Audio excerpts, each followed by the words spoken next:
أشرقت نفسي بنور من فؤادي. السلام علیکم ورحمۃ اللہ وبرکاتہ۔ ریڈیو HRDF میں آپ کا استقبال ہے۔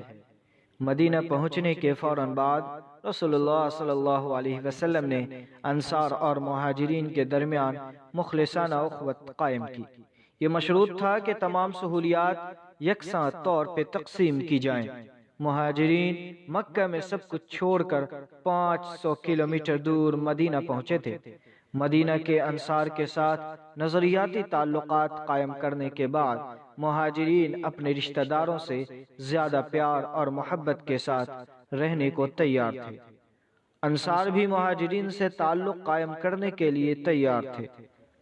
مدینے سے دور مکہ کی سرزمین میں نبی صلی اللہ علیہ وسلم اور آپ کے صحابہ کو مسلسل مظالم کا نشانہ بنایا گیا تھا۔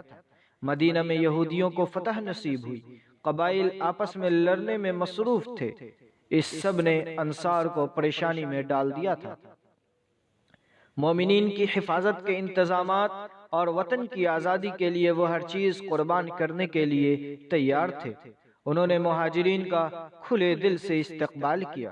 مکہ سے آئے ہوئے اپنے دوستوں سے کہا، میرا آدھا مال آپ لے لو، میری 2 بیویاں ہیں جو آپ کو پسند ہو، میں طلاق دے کر ان سے آپ کی شادی کروا دوں گا۔ ایک مہاجر صحابی نے کہا، اللہ آپ کے مال اور اہل و عیال میں برکت عطا فرمائے، مجھے تجارت کے لیے بازار کا رستہ بتا دیجیے۔ انصاری امیر نہیں تھے لیکن ان کا دل امیر تھا۔ اپنے بھائی کے لیے جو چیز درکار ہے وہ سب کچھ دینے کے لیے تیار تھے۔ یہ ان کی قربانی کے جذبے کو ظاہر کرتا ہے۔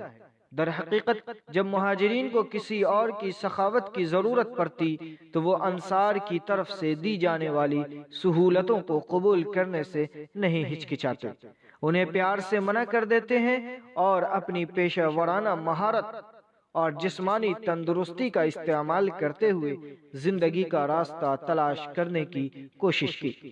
ساتھ ہی انہوں نے جنگی سرگرمیوں کے لیے بھی وقت نکالا۔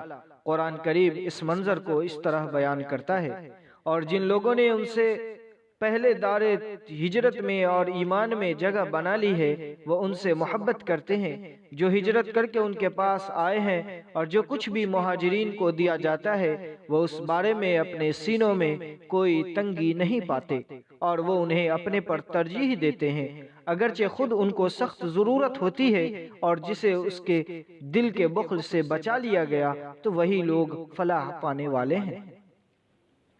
انہوں نے قبائلیت، قومی اور نسلی تعصب کے شیطانی جذبات کو بھلانے کی کوشش کی جو ان کے دلوں میں برسوں سے موجود تھی۔ انہیں اپنے اس نظریے پر فخر تھا جس کی وجہ سے انسانی رشتوں کا یہ خوبصورت سنگم ہوا۔ جسمانی قوت، شراب اور عورت اب ان کے لیے فخر یا شان کا معمول نہیں رہے۔ سچائی اور انصاف نے انہیں ناقابل تلافی طاقت اور غیر معمولی ہمت عطا کی۔ انصار نے اپنی آسائشیں ان مہاجروں کے ساتھ بانٹ دی جو اپنے گھر بار چھوڑ کر مدینہ پہنچ گئے تھے۔ اس طرح نبی کریم صلی اللہ علیہ وسلم نے دنیا کو ترقی کا ایک اہم سبق سکھایا۔ اس حقیقت میں یہ سبق دیکھا جا سکتا ہے کہ دولت کو مضبوط کرنے سے پہلے بانٹنے سے توازن بچایا جا سکتا ہے۔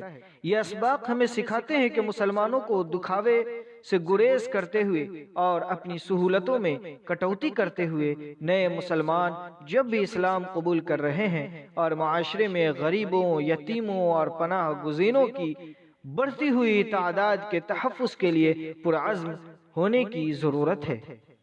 أشرقت نفسي بنور من فؤادي.